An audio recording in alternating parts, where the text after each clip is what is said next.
Da tribuna. Bom dia, presidente, nobres colegas, vereadores, vereadoras, a todos que nos assistem daqui e de casa. Quero dizer que eu não estou aqui nesta casa para defender bandido. Estou aqui para defender a sociedade, defender os trabalhadores, a população.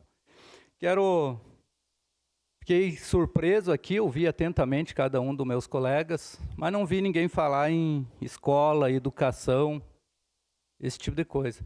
Vereador Cristiano Breck, desculpa, o senhor falou.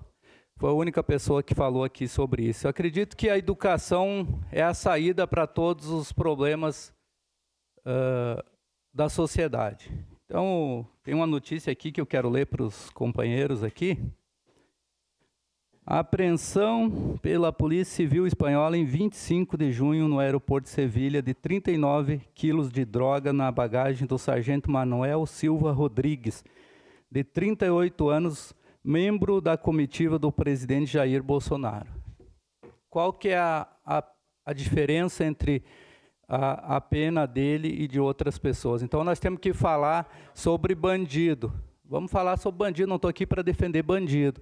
Mas a gente quer prender adolescentes, e aí quando prende um bandido, a gente quer que ele fique em casa, em prisão domiciliar.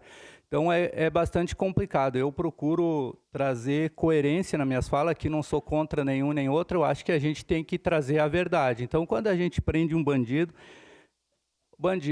bom, dizem que é bandido morto ou na cadeia, não em prisão domiciliar. Aí tem uma crise de soluço, vamos levar para casa para descansar, para passar a crise. Então, nós precisamos ter coerência naquilo que a gente fala.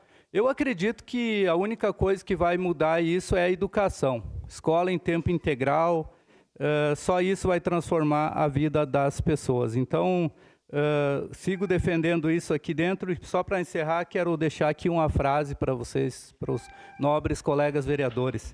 Se quiserem acabar com a violência, construam escolas e não presídios. Muito obrigado. Obrigado, vereador José Abreu.